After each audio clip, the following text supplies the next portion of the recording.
One thing about the rise of anti-Semitism in our community, which has been really, demonstrable. Horrific. You could say it's horrific, right?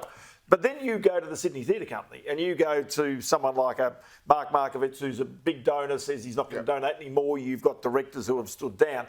That's one example. But the question is whether that anti-Semitism just sort of gets pushed underground.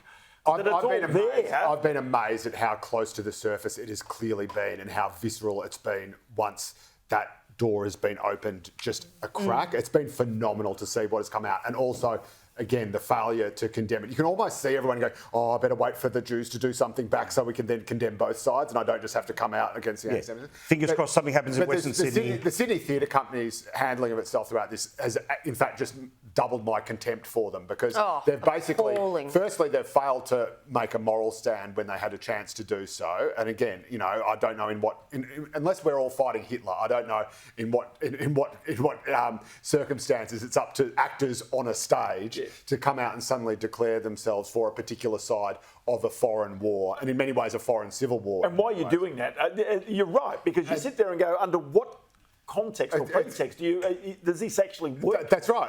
It makes absolutely no sense whatsoever. It was unrelated to the play. And then, anyway, they come and say, Sydney Theatre Company says, oh, no, we're all for free speech. We couldn't possibly tolerate any repression of the actors' freedom of expression. And as soon as just $1 of Jewish money. Right, exactly. We're not talking about millions and millions necessarily. No. We're talking about a couple of directors said they'd step down. They have plenty more directors. People say, actually, we might not donate. Oh, I'm sorry. We're sorry for any offence caused. That's right. And again, now you could, there will be people who listen to that and say, see, the Jews control everything with their money. They control everything. No. Not true at all. You have a whole bunch of people who are desperate money grubbers who want to take all that money, who want to take it all because they can't operate on a profit of their own accord and stand on their own 2 feet. And they want to suck up to those people, and then they want to be able to turn around and say that those people shouldn't have a homeland. So then go back to my original point.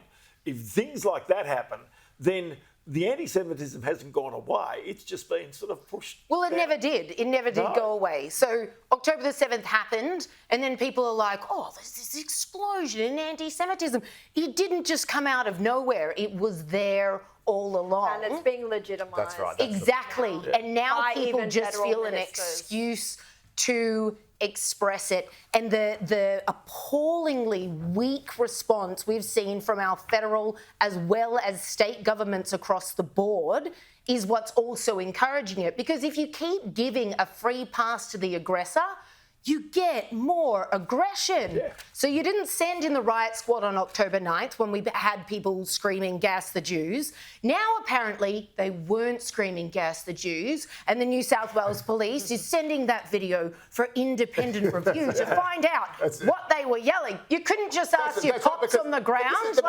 You guys were there. You tell us what they were saying. They're not denying that people said, kill the Jews. That's right. They didn't say gas the Jews. They just said, kill the Jews. What other possible word could it be? Was it chase the Jews? Was it the Jews? Let's go to mass with the Jews? That's one of the big ones that they're claiming. But it's just like these people are cooked and they will tie themselves into knots, bend themselves into all sorts of different contortions to just deny that black is black and white is white. We're talking about the police force. We're talking about the New South Wales police force, who is now denying that a video that has been watched millions of times around the world, apparently we're all hard of hearing. I remember watching that footage on the night it came in. I was here working on Paul Murray and we watched that footage unbeeped and it sounded pretty clear to me. Yeah. But whether they said gas or F or kill, the sentiment is the same. Why are we arguing? I want to make the point about the Sydney Theatre Company before everyone thinks, Jews are oversensitive people pulling their money. Sure, the actors have freedom of speech to say what they like. Donors have freedom to take their money out. But remember, last year, the Sydney Festival, a whole bunch of artists and directors pulled out because the Israeli embassy was one of the sponsors. It works that way too. Yeah. So now we talked about this a couple of weeks ago here, and that is that, to my sense right now, the